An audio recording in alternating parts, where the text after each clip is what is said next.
సావధాన్ చలో. మీ నిర్ణయాన్ని హేళన చేసి మిమ్మల్ని అవమానించాను. పొగరుగా ప్రత్యుత్తరం పంపి నొప్పించాను. నా అహంకారాన్ని క్షమించగలరా రాజమాత? ఈ శివగామి కోడలకి ఆ మాత్రం అహంకారం అలంకారమే.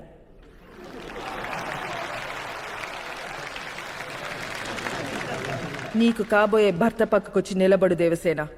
నా నిర్ణయం సరైనదో కాదో ఈ మాహిష్మతి చూడాలి.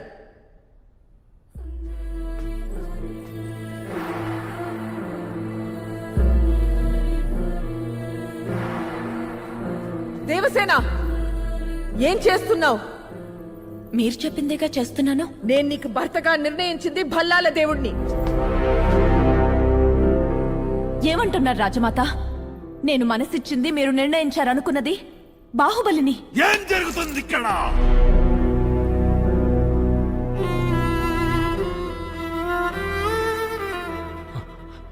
మన్నించండి రాజమాత, పెద్ద తప్పొకటి చేశాను. మీరు పంపిన వర్తమానంలో కొడుక్కి అన్న విషయాన్ని నేను తప్పుగా బాహుబలికి అర్థం చేసుకున్నాను. ఈ అపార్థానికి కారణం నేను. ఇందులో యువరాణి తప్పేం లేదు. కట్టప్ప, ఇప్పుడు నాకు తప్పెలా జరిగిందో తెలుసుకోవడం ముఖ్యం కాదు, జరగబోయేది ఏంటో తెలుసుకోవడం ముఖ్యం. రాజమాత,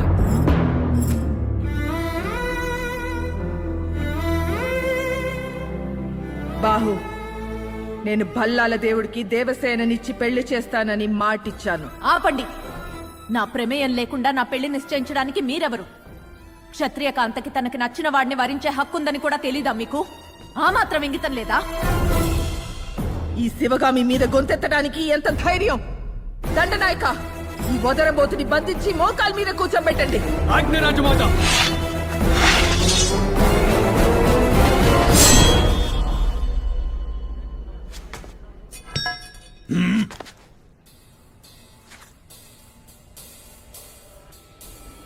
దేవసేన ఒంటి మీద చెయ్యి పడితే బాహుబలి కత్తి మీద పడినట్టే.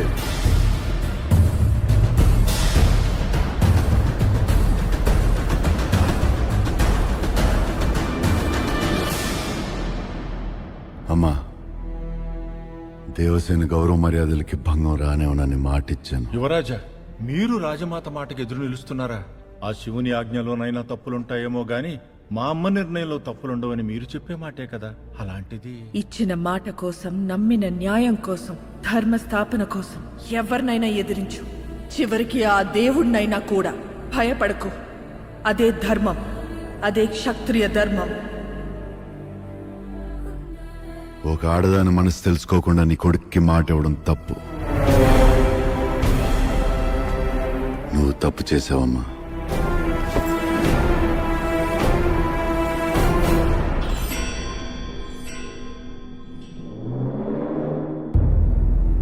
శివగామి చేసింది తప్ప. అమ్మను చంపి పుట్టిన నిన్ను అక్కున చేర్చుకుని పాలిచ్చి పెంచడం తప్ప. కడుపు చించుకుని పుట్టిన బిడ్డతో సమంగా పెంచడం తప్ప. నిన్ను యువరాజుగా పట్టాభిషేకం చెయ్యడం తప్ప. నిన్ను మహారాజుగా ప్రకటించడం తప్ప.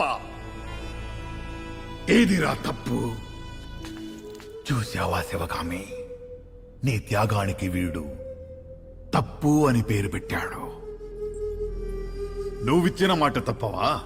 అంటే నీ తల్లి మాట తప్పినా తప్పు లేదా?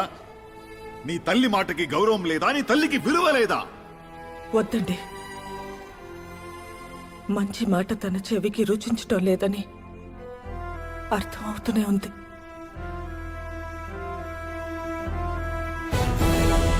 అమరేంద్ర బాహుబలి, నీ ముందున్నవి రెండు దారులు. మహోజ్వల చరిత్ర కలిగిన మాహిష్మతి సామ్రాజ్య సింహాసనం కావాలా? ఈ వంచకి దేవసేన కావాలా? సింహాసనం కోసం ఇచ్చిన మాట వదులుకుంటే అది నీ పెంపకానికి అవమానం అమ్మా. నేనిచ్చిన మాట తప్పను. సరే, వచ్చే విజయదశమికి అదే ముహూర్తంలో బల్లాల దేవుడికి మహారాజ పట్టాభిషేకం. సర్వ సైన్యాధ్యక్షుడి హోదాలో బాహుబలి పర్యవేక్షణలో ఆ మహోత్సవం జరగాలి. రాజమాత, ఒక్కసారి ఆలోచించండి. ఇదే నా మాట. నా మాటే శాసనం.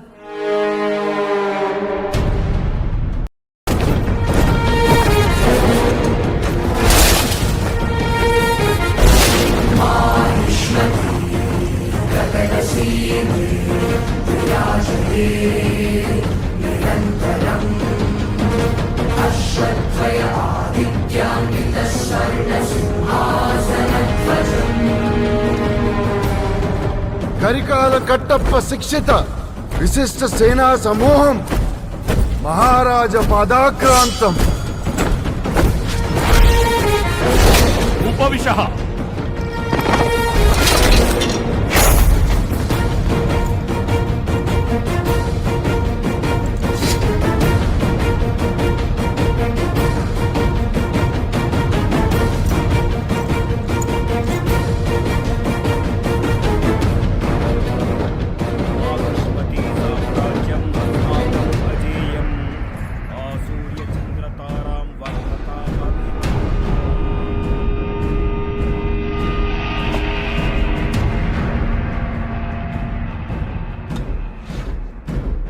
విజ్జల దేవ శివగామి సంజనిత వల్లాల దేవ నామదేవుడినైన నేను అవిచ్ఛిన్న మాహిష్మతి సామ్రాజ్యాధినేతగా మహోన్నతమైన ఈ బాధ్యతను రాజ్య శ్రేయస్సుకై వినియోగిస్తానని ఆ నీలమాహుటేశ్వరుని సాక్షిగా ప్రమాణం చేస్తున్నాను. వల్లాల దేవ చక్రవర్తికి వల్లాల దేవ చక్రవర్తికి వల్లాల దేవ చక్రవర్తికి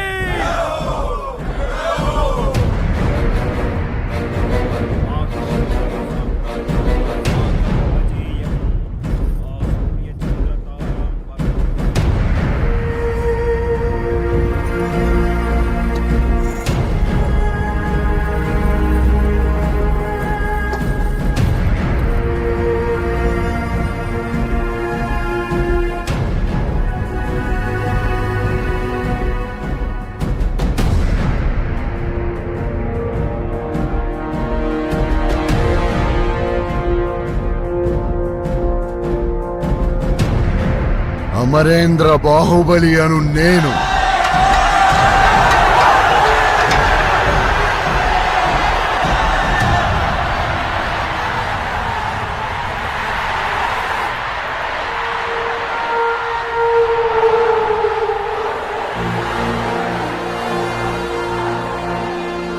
అమరేంద్ర బాహుబలి అను నేను అశేషమైన మాహిష్మతి ప్రజల ధన మాన ప్రాణ సంరక్షకుడిగా మహారాజు భల్లాల దేవుడి సర్వ సైన్యాధ్యక్షుడిగా అహర్నిశలు అప్రమత్తుడనై విధి నిర్వహణలో ప్రాణ త్యాగానికైనా వెనుకాడబోనని రాజమాత శివగామి దేవి సాక్షిగా ప్రమాణం చేస్తున్నాను.